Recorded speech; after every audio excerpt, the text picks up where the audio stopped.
Halloween is over. Did you jump to Christmas, or are you getting ready for Thanksgiving? And everybody is kind of like, what are we gonna do? So what are you gonna do? Well, if you have a mental illness or a DID, you could be kind of worried about it. Let's talk about that.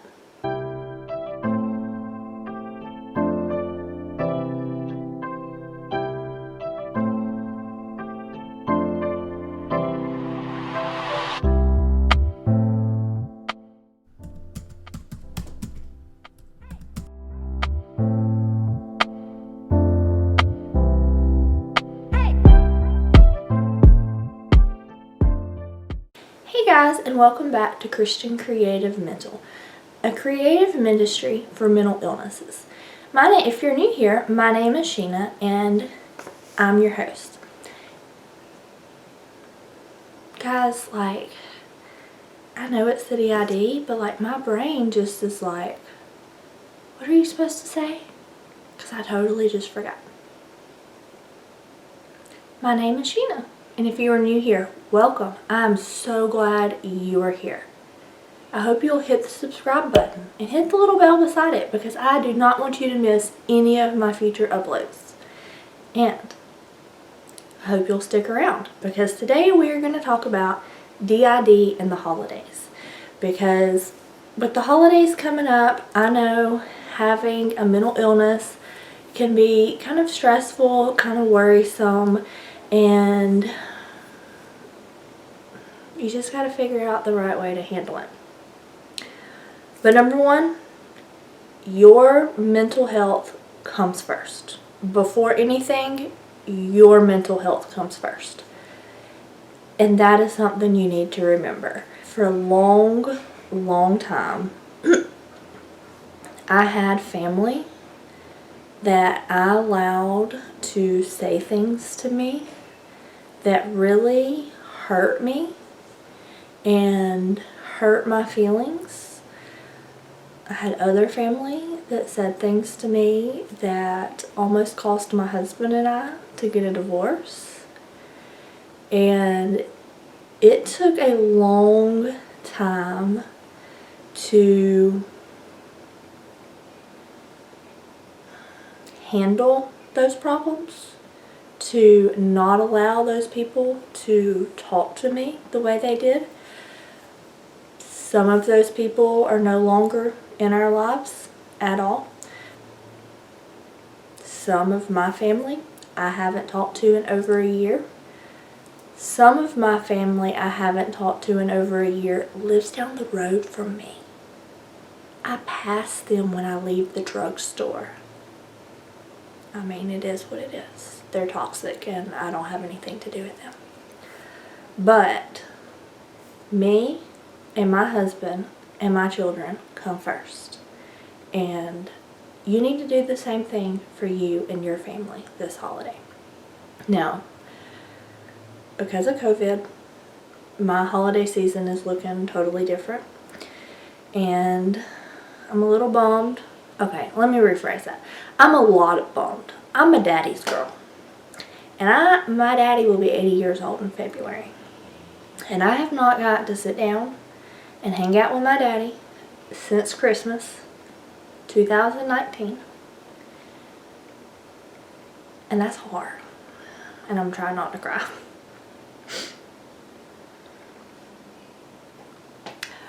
But my family, me and my husband and my kids, we will be together for Thanksgiving and Christmas and all of that. But my dad and my stepmom and all of that family that always gets together for Thanksgiving and Christmas, we're not getting together this year. And that is so hard, because my dad's going to be 80 and I've missed a year of life with him because of COVID, and it hurts because that's my family,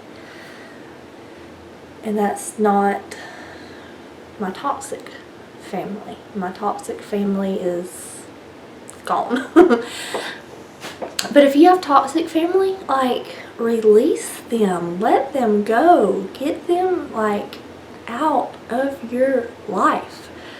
You know, I had some toxic family, and I just don't have anything to do with them anymore. Does it hurt? Yeah, it does. There's one, and I'm not gonna name any names or relationships or anything like that, but there's one that comes to mind. And if you know me in real life, then you probably know, but it literally breaks my heart. And I know that she will probably never be in my life again. And I've come to terms with that, but she is very toxic. She makes choices for herself that are not good, and I have to make choices for myself that are good, and I have to do what is right to protect me and to protect my family.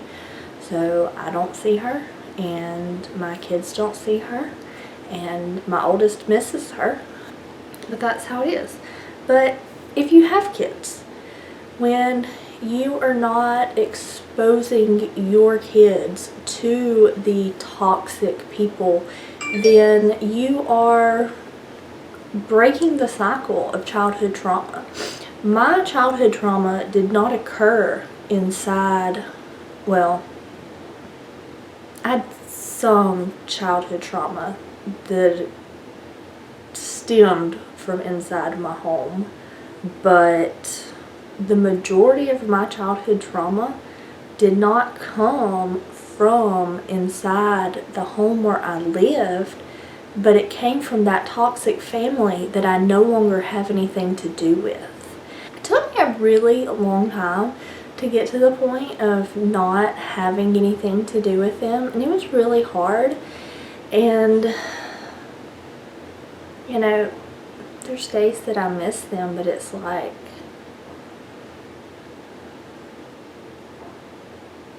the hurt and the pain and the abuse that I went through because of them, like, that's not fair and that's not right to me, and I wouldn't have DID if it wasn't because of the trauma they put me through. So not exposing my children to them is helping to break that cycle of childhood trauma.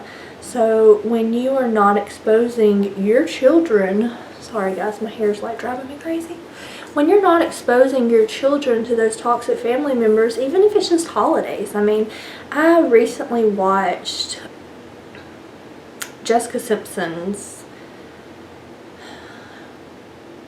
I listened to Jessica Simpson's audiobook, Open Book, and she talks about some childhood trauma that she went through.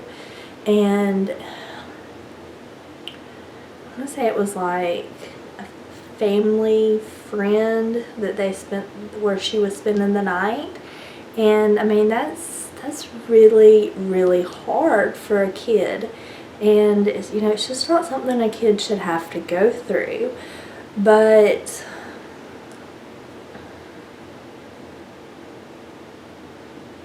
to be able to break that cycle, do it. Do it for your kids and for the future generation. But one thing to remember too is you don't have to explain yourself to your toxic family members. You don't have to explain why you don't want to do, why you don't want to come, why you don't want to have anything to do with them, because you are your own person. You are a grown adult, and they are not supporting you, taking care of you, or any of that. And you don't have to answer to them. So, you know, block their phone number on your phone. Block them on Facebook, on Twitter, on Snapchat, Instagram. Man, that Snapchat was Southern Country, wasn't it, guys?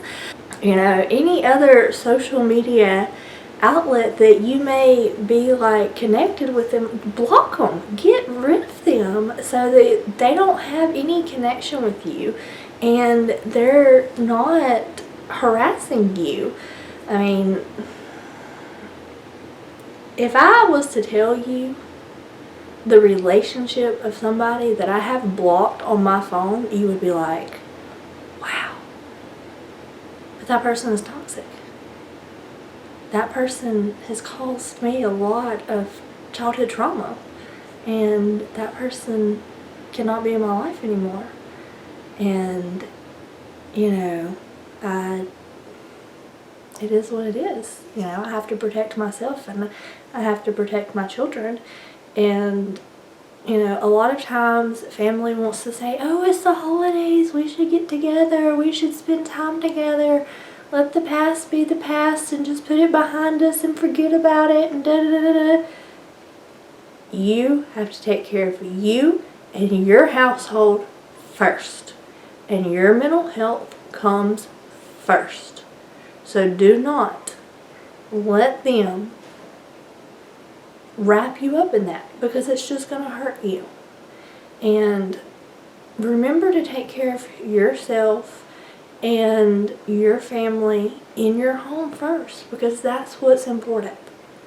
And I know some of you may still live at home with your parents, and it's a little bit different for you than it is for me. He was married and I live with my husband and my children. But for those of you that don't live at home with your parents, that are married or moved out, you know, you live on your own, like, you don't have to answer to anybody, so don't do it. You know, do what is best for you and for, you know, your family. So if you want to see more videos like this, I hope you will hit the subscribe button and make sure you hit the little bell beside it so you don't miss any of my future uploads. If you like this video, I hope you'll give it a thumbs up, and I will see y'all next time. Bye guys.